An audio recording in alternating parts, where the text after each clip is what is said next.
The White House doing major damage control after former Defense Secretary Robert Gates' memoir revealed President Obama's lack of commitment to the war in Afghanistan. It's disturbing news for military families like the ones who are about to be joined by Billy and Karen Vaughn, who lost their son Aaron when his chopper was shot down over Afghanistan. Billy and Karen, authors of the book Betrayed, are our guests this morning. We thought about you right away because you were kind enough to join me on radio and us on the couch before to talk about your son's death and the investigation of the chopper attack in 2011. So that's one thing aside. When Gates comes out and says the president wasn't committed to his own war plan that he campaigned on, what's your reaction, Billy? Well, it's outraging to families and to warfighters on the ground that their commander-in-chief does not have their back when he sends them into harm's way. And I just want to point out real quickly, Brian, that there is, according to Congress, going to be an investigation early on in 2014, but we've received word from the inside that they're not going to talk about the foreign policies of this administration. And this is exactly what needs to be talked about. American citizens and families of warfighters need to cry out to Congress. He needs to be investigated for his foreign policies in the way that he wages war or refuses to wage war with American men and women on the ground. Karen, he went on to say, according to Gates, the president remains uncomfortable with the inherited wars and distrustful of the military that is providing him options, although he never doubted his support for the troops. Your reaction? My reaction comes straight from the mouth of my son, who is now deceased, as you mentioned.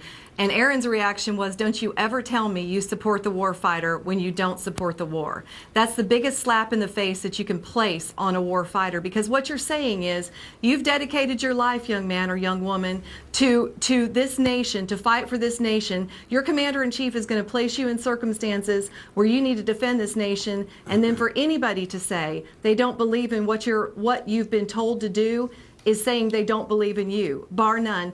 And to have the commander-in-chief say that is probably the biggest slap in the face a warfighter could ever experience. If you don't believe in the war, you don't believe in the warfighter. Billy, it's a cruel thing to say. Billy, the president campaigned on Afghanistan being the good war. He got his military people together and said, this is going to be the surge, 42,000 troops, this is what we're going to do.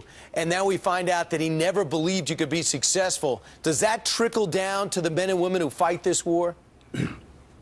Well, let me just say, again, back to Aaron. Aaron said, Dad, President Bush always had our back. He did not say this about this president. These war fighters know how their commander-in-chief feels, and yes, it does trickle down to the men and women when they're not allowed to do their job, when they're not given the equipment to fight with.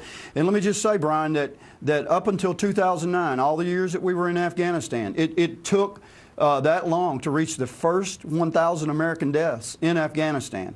From 2009, in the next 27 months, after President Obama implemented the COIN strategy in Afghanistan, we reached the second 1,000 American deaths in the next 27 months. That says something about the strategy. That says something about the winning the hearts and minds strategy. And also, as you pointed out, this president never intended to win this war. He has made that clear. And look at it. Look at Iraq. Look what's happened in Iraq. Look at the blood and the treasure that was spent in Iraq, and look where we are. I know. Same thing in Afghanistan. Great points. Now, Karen, I know exactly where you and your husband are going to go when that book comes out, to the chapter about bin Laden's death and the deal that they made not to talk in detail about how he was killed, and to find out within minutes people were talking about SEAL Team 6 essentially putting a target on your son's back. He would eventually die in that chopper crash. What's going to be your focus there? Yeah, we do want to see what he has to say about that. But let me just say that I will give Robert Gates credit for coming out right after Biden leaked that it was the Navy SEALs, and right after all that information came out that did put a target on our son's back and on the family's backs, by the way, as we were told.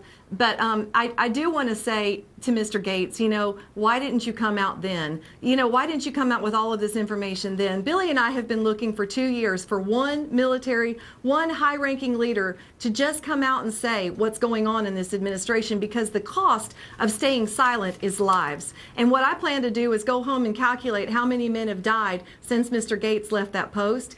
And, I'm not trying to be hard on him. I appreciate the things he did say and the way he did address Joe Biden's, quote, gaffes. But I do want to know, when is somebody going to step up inside this administration and shout from the mountaintops what's going on right now that is getting our young men and women killed?